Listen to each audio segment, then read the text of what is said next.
Hello everyone. सो अब गणपति बाप्पा आने वाले हैं तो उनकी तैयारी जोरों शोरों से शुरू हो गई है। सो मैं भी लग चुकी हूँ उनकी तैयारी में। सो ऐसे ही मैं कर लेती हूँ कुछ बाम्बू का जुगाड़, और उन बाम्बू से अब मैं करूँ क्या मुझे समझ में नहीं आता है। सो आई थॉट कि क्यों ना एक बैकड्रॉप तैयार किया जाए।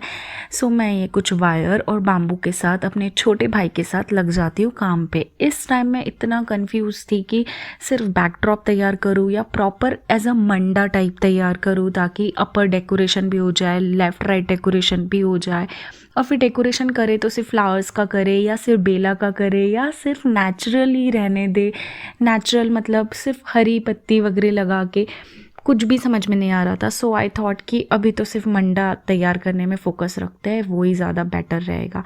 सो इस तरीके से मैं और मेरे भाई लग जाते हैं। सबसे बड़ा टास्क था वो था जो कीले थे, नेल्स थे, उन्हें अंदर करना, क्योंकि जैसे ही मार रहे थे ना तो वो टूट जा रहा था। या देन वी हैड चाय ब्रेक, क्योंकि बहुत ज़रूरी था। कीले से काम उतना नहीं बन पाया तो हमने वायर यूज़ किया।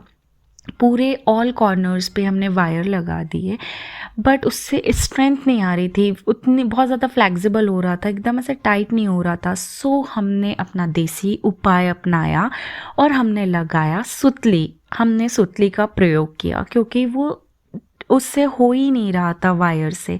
सुतली से लगाने के बाद स्ट्रेंथ भी आई और ना एक स्टेबिलिटी भी आई। सो फाइनली मंडा तैयार था। एक बहुत बड़ा काम ख़त्म हो गया। अब बारी थी कि कैसे डेकोरेट करें, क्या करें। तो मैंने तो अपना पूरा सामान बाहर निकाल दिया कि अब चलना है दिमाग को कैसे भी करके। पहले मैंने लगाया लैम्प। अब लैम्प का ये इशू था ना कि उसे उसकी कनेक्टिविटी प्रॉपर नहीं थी। उसे हवा में रखने पे वो बार बार हिल रहा था। सो मैंने क्या किया, पत्थर पे उसका वायर लपेट के ऊपर टांग दिया और उसको अलग से कनेक्शन दे दिया। अब वो अच्छा नहीं लग रहा था वायर, तो मैंने उसको ना मोतियों की माला थी एक, उससे कवर अप कर लिया, जो कि दिखने में अच्छा लग रहा था। और यस, बाम्बू के साथ बाम्बू का मैच भी जा रहा था क्योंकि ये बाम्बू का ही लैम्प था, तो काफ़ी सुंदर लग रहा था। सबने काफ़ी अप्रिशिएट किया।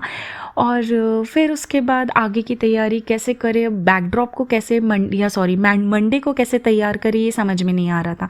सो मैंने अपनी जो फ्लावर्स, आर्टिफिशियल फ्लावर्स वाली लेसेस थी, बेला थी, उसे उठाया और उसे राउंड राउंड करना शुरू कर दिया।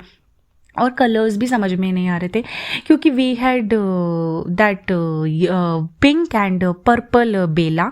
तो मुझे समझ में नहीं आ रहा था टोटल पिंक करूँ या टोटल पर्पल करूँ या आधा पिंक आधा पर्पल करूँ, कुछ मतलब एकदम ब्लैंक थी। सिर्फ इतना पता था कि एक रफ फ्रेमवर्क दिमाग में तैयार था, बट इतना डीप नहीं था। बट अगली बार के लिए मेरे लिए सबक है कि मैं पहले से ही सब तैयार रखूँ। देन फाइनली ये सब किया और कुछ ऐसा लुक आ रहा था जो कि सबको ही पसंद आया। वो जो वहाँ पे लगी है बेल्स भी मैंने लगा के देखी, जो कि काफ़ी अच्छी लग रही थी। तो मैंने सोचा कि चलो ये काम कर जाएगा क्योंकि घर वालों को भी पसंद आ रहा था, तो इससे बड़ी बात क्या ही होगी। फिर लैम्प जला के देखा तो उससे और सुंदर लुक आ रहा था। जो पीछे चुन्नी से किया हुआ उसके कारण और लुक बढ़ गया था। And I was damn tired क्योंकि पूरी प्रिपरेशन करनी थी and I was all alone. And finally कुछ मेरा छोटा भाई ऐसी मस्ती कर रहा था and we had lovely moment together even. और ऐसे क्रिएटिविटी करते, मस्ती करते, मजाक करते काफ़ी अच्छा समय हमारा बीता and really I enjoyed it. और ये पोज देती हुई मैं, और yes he help me a lot, बहुत ज़्यादा हेल्प की उसने। है छोटा दिख बड़ा रहा है वो बात अलग है, but really he help me a lot. ये बेल्स वाला आइडिया उसका ही था। और फाइनली ऐसा पूरा करके हमने मंडा अच्छे से तैयार कर लिया था, बट जो मंडे के कॉर्नर्स थे वो छुप नहीं रहते। So we decided to stick flowers on that and we stick that too. आप नीचे देख रहे होंगे पिंक एंड वाइट शेड में। और इस तरीके से पूरा मंडार हमारा तैयार हो गया था और फाइनली बाप्पा विराजमान हो चुके थे। इससे खुशी की बात मेरे लिए कोई और अच्छी हो ही नहीं सकती कि मेरे सजाए हुए मंडे में बाप्पा बैठे। और इस तरीके से पूरा बाप्पा का विधिवत स्थापना कर, पूजा कर बाप्पा को विराजमान किया।